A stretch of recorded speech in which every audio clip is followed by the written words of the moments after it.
காவலில் வச்சிருக்காங்க. எப்படி சார் பார்க்குறீங்க? சட்ட ஒழுங்கு என்கிற அடிப்படையிலே காவல்துறை அந்த நடவடிக்கை மேற்கொள்ளலாம்.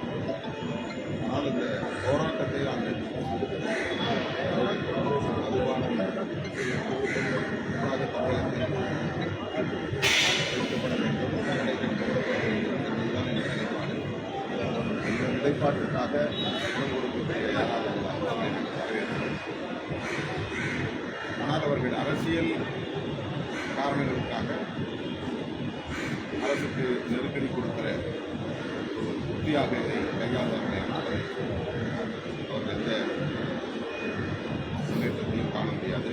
பாஜக ஆளக்கூடிய மாநிலங்களில் மது ஒழிப்பு கொள்கையை அவர்கள் நடைமுறைப்படுத்துகிறார்களா என்ற கேள்வி எழுகிறது.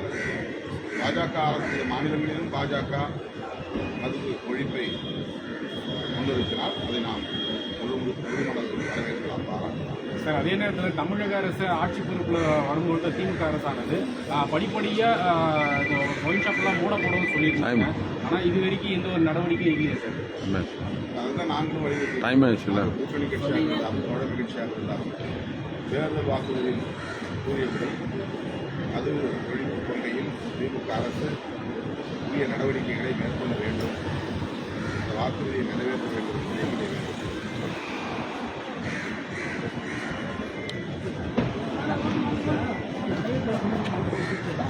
டைம் ஆயிடுச்சுன்னு சொன்னா கரெக்டாக எங்கள் அண்ணன் போய் நம்பர் அவர் என்ன அவர் இணைய இயக்குனர்